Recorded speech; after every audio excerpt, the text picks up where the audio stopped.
அதிமுகவில் உருவாகிறது போட்டி. அடங்காத வேலுமணி,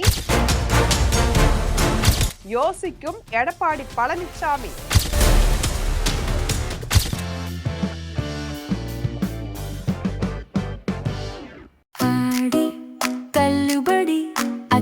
பேரும் அல்லும்படி 6 முதல் 60% வரை ஆடி தள்ளுபடியுடன் சூப்பர் சரவணா ஸ்டோர்ஸ், சென்னை, மதுரை, கோவை.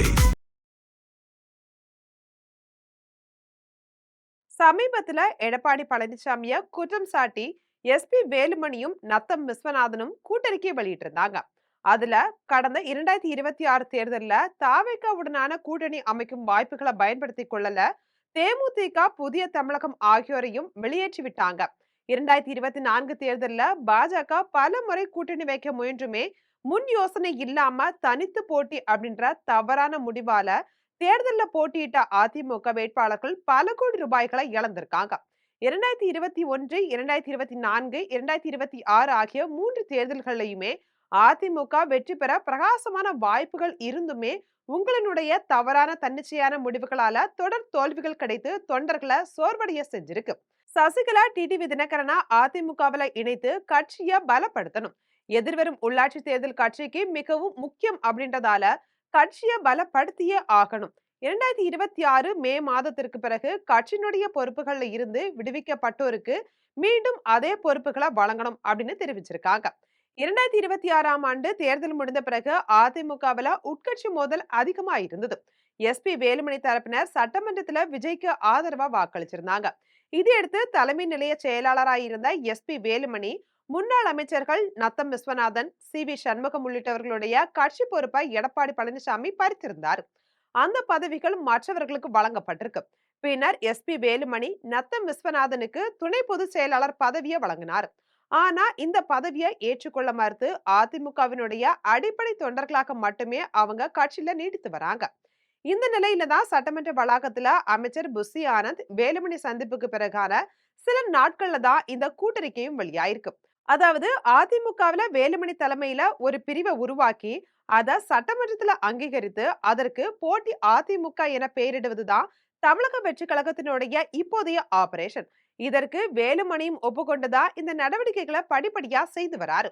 இதற்கிடையில தான் சென்னை வந்த அமித்ஷாவை முன்னாள் முதலமைச்சரும் அதிமுக பொதுச் செயலாளருமான எடப்பாடி பழனிசாமி விமான நிலையத்துல சந்தித்து சுமார் 10 முதல் 15 நிமிடங்கள் வரைக்கும் பேசியிருக்காங்க. அப்போ அதிமுகவை ஒருங்கிணைக்குமாறு தேர்தலுக்கு முன்பே தான் சொன்னதை நினைவுபடுத்தி இப்போ தன்னுடைய அதிருப்தியை வெளிப்படுத்தி இருக்காரு அமித்ஷா. அமித்ஷாவுடைய இந்த சந்திப்புக்கு பிறகு கட்சியை விட்டு போனவர்களை மீண்டும் கட்சிக்குள்ள சேர்க்கலாமா அப்படின்றத பத்தி எடப்பாடி பழனிசாமியும் யோசிக்க ஆரம்பிச்சிருக்காரு அப்படின்னு சொல்றாங்க. ஆனா அதற்குள்ளாடியே வேலுமணி தலைமையில அதிமுகவினுடைய கணிசமான எம்எல்ஏக்களை மீண்டும் தனியாக பிரித்து போட்டி அதிமுக என்பதை உருவாக்குவதற்கு தமிழக வெற்றி கழகத்தினுடைய தரப்பிலிருந்து முயற்சிகள் தீவிரமடைந்து வந்துட்டு இருக்கு. மேலும் அதிமுகவில இருந்து தமிழக வெற்றி கழகத்துக்கு வந்தவங்களுக்கு என்ன பதவி கிடைக்கும் அப்படின்ற எதிர்பார்ப்பு நீண்ட நாட்களாவே நிலவி வந்தது. இந்த நிலையில தான் அதிமுகவில புதுக்கோட்டை மாவட்ட செயலாளராக இருந்த பல வருடங்களாக கோலோச்சிய முன்னாள் அமைச்சர் விஜயபாஸ்கருக்கு விராலிமலை சட்டமன்ற தொகுதியை உள்ளடக்கிய மாவட்டத்திற்கு மாவட்ட அமைப்பு செயலாளர் அப்படின்ற பதவியை கொடுத்திருக்காரு விஜய். இந்த பதவியை வரவேற்று விஜயபாஸ்கர் வெளிப்படையா கருத்து தெரிவிச்சிருந்தாலும் உள்ளுக்குள்ள கடும் கொந்தளிப்பிலையும் மனப்புழுக்கத்திலையும் தான் இருக்காரு.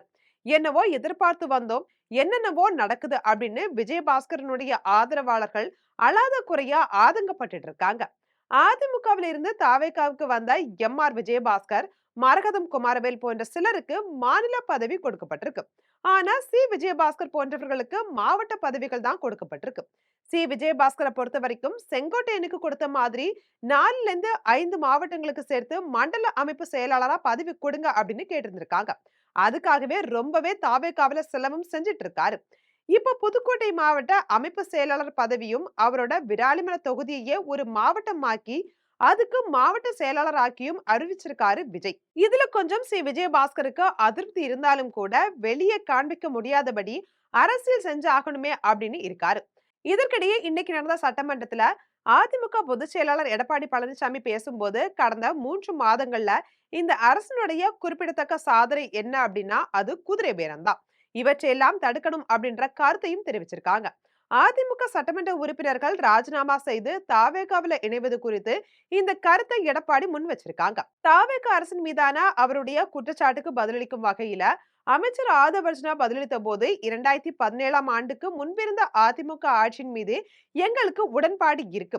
ஆனா அதற்கு பின்பான ஆட்சியின் மீது எங்களுக்கு உடன்பாடு கிடையாது. 2017ஆம் ஆண்டுக்கு பிறகு நடந்தது உண்மையான அதிமுக ஆட்சி கிடையாது. டெல்லியில சரண்டர் ஆகி தமிழ்நாடு உரிமைகளை அடக்கு வச்சிருக்கீங்க அப்படின்னு குற்றம் சாட்டியிருக்காங்க. அதோட ஜெயலலிதா இருந்த வரைக்கும் நீட், ஜிஎஸ்டி, சிஏஏ இல்ல கிடையாது. உங்கள் தலைமையின் மீது நம்பிக்கை இல்லாத காரணத்தால தான் உண்மையான எம்ஜிஆர் ஜெயலலிதா விசுவாசிகள் தாவேகாவில இணைந்ததாகவும் அவரு பதிலடி கொடுத்திருக்காரு.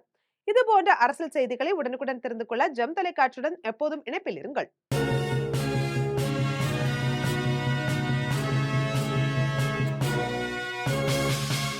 ஆடி தள்ளுபடி அத்தனை பேரும் அள்ளும்படி 6 முதல் 60% வரை ஆடித் தள்ளுபடியுடன் சூப்பர் சரவணா ஸ்டோர்ஸ், சென்னை, மதுரை, கோவை.